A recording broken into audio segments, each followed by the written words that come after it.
English translation, 383rd contact. Thursday, 17th of March 2005, 16:45 hours.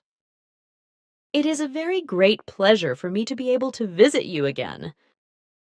The time since then has become long for me, but my work just did not allow me to come here.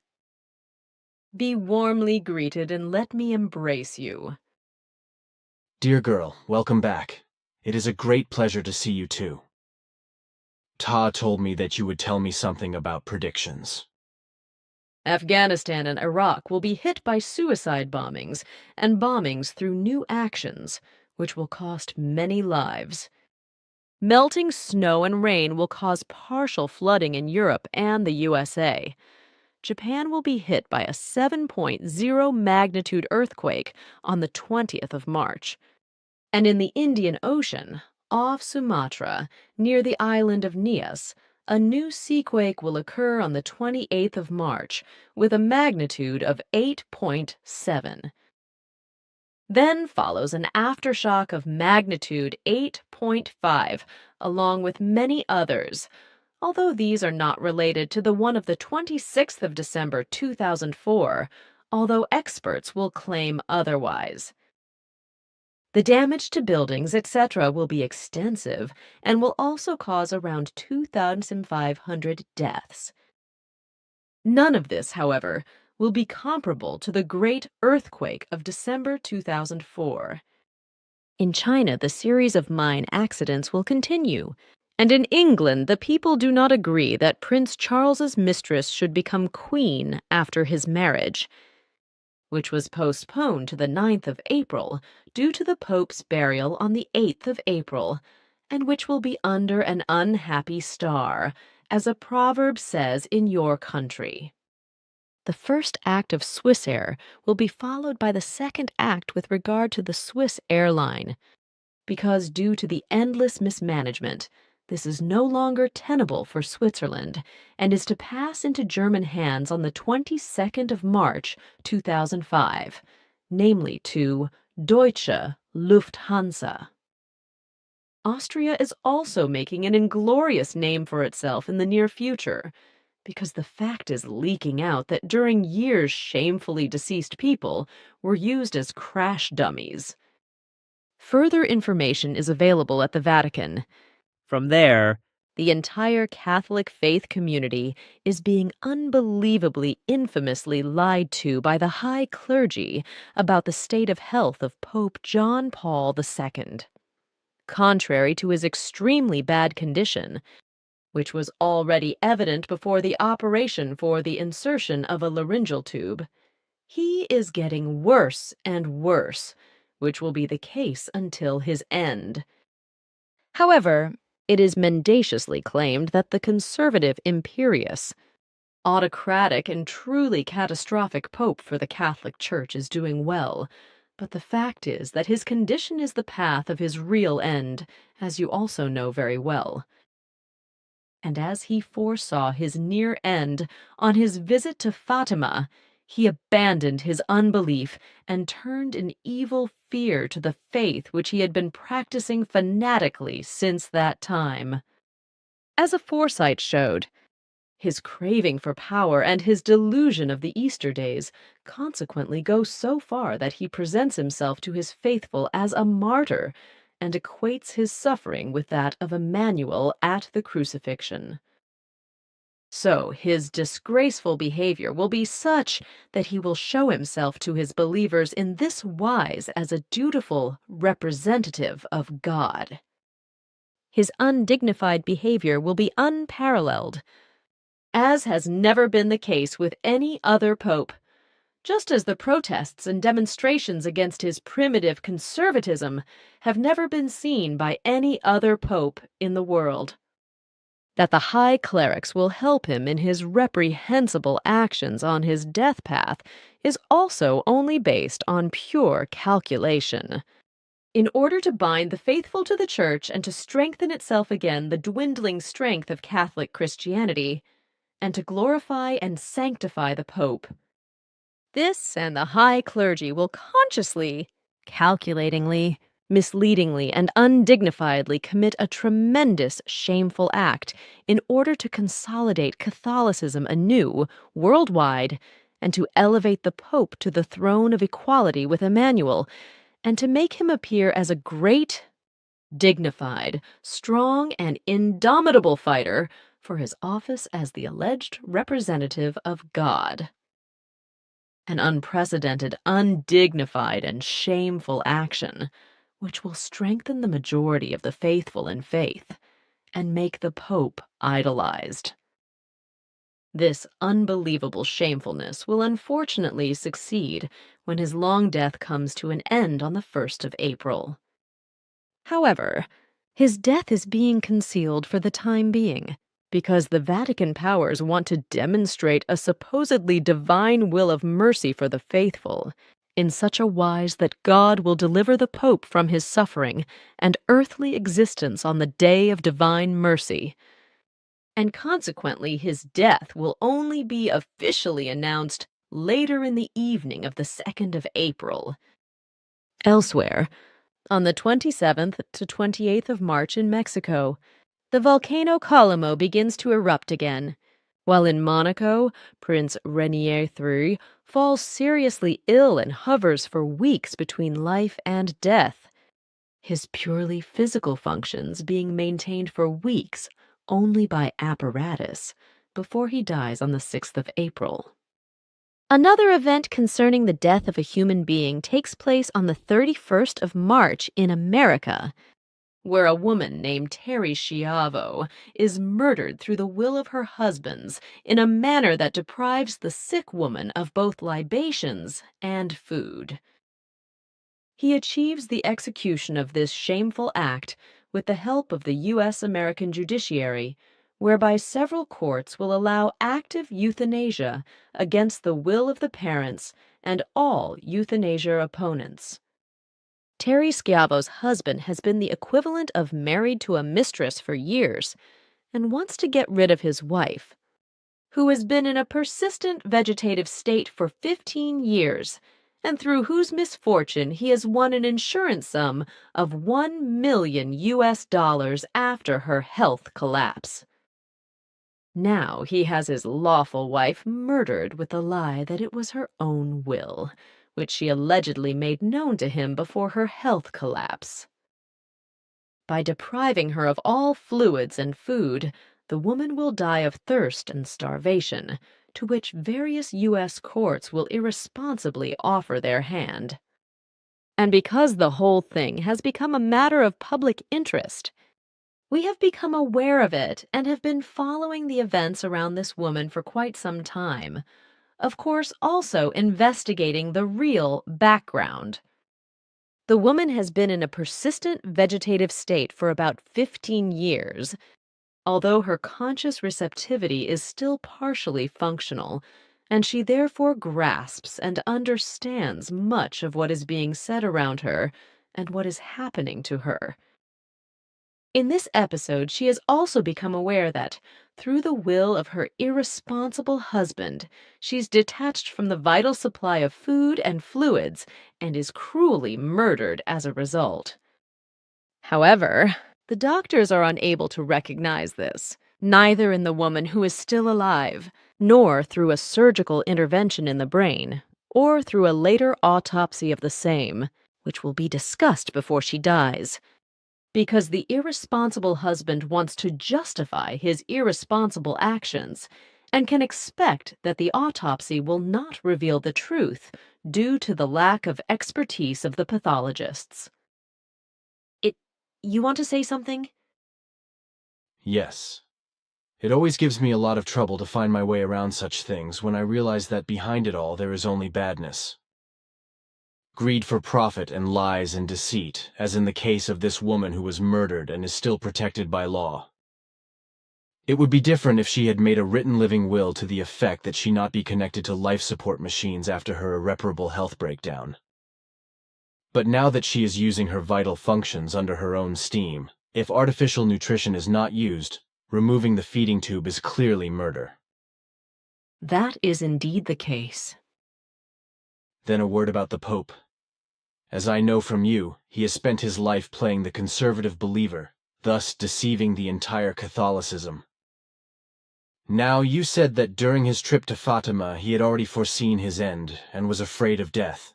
So he suddenly changed from disbelief to faith. So now he will die a believing Catholic.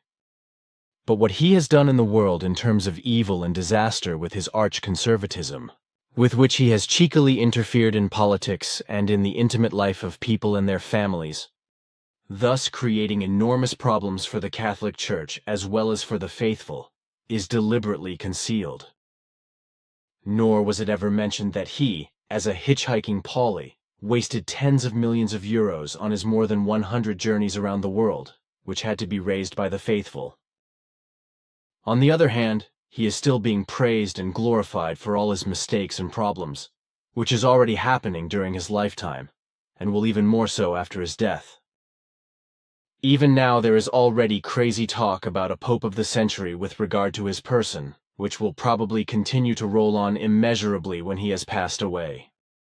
I can vividly imagine that for his burial, the city of Rome will be overflowing with Catholic believers and also people of other faiths, as well as state powers and sensation seekers from all over the world in several million-fold numbers. At least that is how I see things, because everything points to this when I look at the whole personality cult that is being made around this disaster pope, as you called him. Vividly, I see a film running before me which shows such a scenario. A personality cult scenario as it has never happened before in the earthly history of humankind. It will be proved by the fact that the human beings of the earth, whether religiously faithful or not, are dependent on herd leaders and are absolutely unable to shape and lead their lives in their own responsibility, but need herd bosses who are responsible for them. And the faithful who are attached to the Pope, as well as all other believers of other religious and sectarian denominations, are dependent on the religious bigwigs to hold a dialogue with an alleged God on their behalf, and to dictate to them the behavior and laws, etc., that are allegedly transmitted to them by him. As a result, humans prove to themselves that they are not able to stand on their own 2 feet, that they cannot shape their lives according to their own discretion and values, and that they cannot bear their own responsibility. In truth, there are only a few people who recognize and are able to bear the responsibility for their life, as well as for their thoughts, feelings, and actions from within themselves. But these human beings are not religious or sectarian believers, but have progressed so far in their evolution that they seek and find the truth where it really is to be found.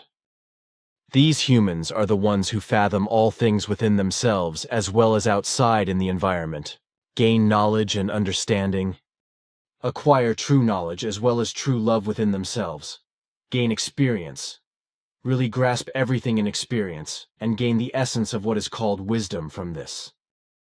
These are the human beings who do not need a herd leader, but who bear full responsibility for the whole life, for the thoughts and feelings, for the state of mind and consciousness, as well as for the virtues, character, personality, and all actions. They do not need a herd leader or leader for whom they must make a cult of personality and worship him or her. For in truth, they are themselves in every respect and need only themselves to progress and evolve in life. And if they need any realistic and therefore realistic teachings, then they turn to an authoritative teacher.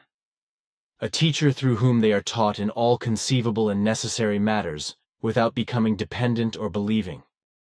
These humans are aware of themselves as well as of their autonomy, responsibility, and the power which is inherent in them over themselves, and which no political, sectarian, or religious herd leader and bellwether, etc., can give them.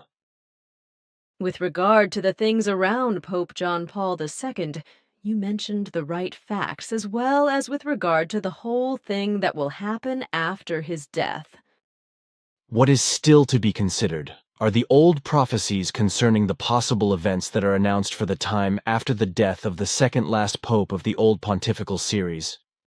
If there is no worldwide change in politics and in the human beings and in the economy in general, which then the prophetic statements begin to come true. Unfortunately, It does not yet look as if everything will change for the better. Because the whole march of the worldwide powers of state to the Pope's funeral is as dishonest as the whole politics is a dishonest machination. The powers of state and religion, etc., who are gathering in Rome for the papal funeral, want to maintain with their presence only the appearance of participation, consternation, and solidarity, while their actions, however, correspond only to a shameless and contemptible hypocrisy. After their return to their home countries, they will continue in the old style in their state and peace-damaging, as well as citizen-suppressing manner, mismanaging and indebted states without borders. Some of them are not only sectarian hypocrites, but also criminals and felons who oppress or exploit their peoples, while others condone murder by death sentences in their own state and carry terror, war, destruction, and annihilation to foreign countries by sending out their secret services and military and making them appear murderous. More does not need to be explained. So I saw everything right. But tell me, it has been a long time since you have been around. Have you been that busy? I was only able to come here because I am representing Ta tonight regarding the correction work. Regarding your request through Florina, Ptah lets you know that next Thursday, the correction work can be left out without hesitation. In addition, we are all away for some time, which means that the next correction work can be resumed on April 14th at the earliest. It may take longer, but we will keep you informed. Ptah explained that you are working very quickly and are creating the contact report blocks very quickly, with Bernadette handling the very large amount of work with flying colors. I would like to greet her warmly, and please let her know that today I am in charge of checking the correction of the contact reports. We are at the 8th block. But if I may ask you, do you have any other future things to explain? There are still some things to be mentioned. Even during the time of the death of Prince Rainier III of Monaco, his son-in-law, the Calamity Prince or Guelph Prince Ernst August of Hanover, married to his daughter Caroline, will have to be hospitalized with a dangerous pancreatic disease. On the 10th of April, there is a new seaquake off Sumatra with a magnitude of 6.8, after which on the 11th of April, the volcano Taleng begins to erupt, which will be directly related to the seaquakes off Sumatra. Another seaquake of magnitude 6.4 follows on the 14th of April. The series of seaquakes and earthquakes will continue for many years to come in the entire Indian Ocean region, because there is a huge underground change that will bring about great changes. There will also be a new earthquake in Japan on the 11th of April, followed by a seaquake of magnitude 6.6 on the 12th of April in the Loyalty Islands. At about the same time, it will become known worldwide that an institute in the USA has sent nearly 4,000 samples of the very dangerous flu virus, H2N2, to laboratories all over the world. This virus caused a pandemic in the 50s of the last century and cost 4 million lives. This is not an oversight, but a deliberate, irresponsible act by which studies are to be conducted. And with regard to epidemics, it should also be said that the so-called Marburg virus is once again on the rise in Africa and will cost many lives. So far, I have to give you predictions, which means that I have nothing more to report, and I will leave again if you have nothing more to ask. I do not. Then I want to say goodbye. Goodbye. Take care, girl, and let me see you again. That will be so.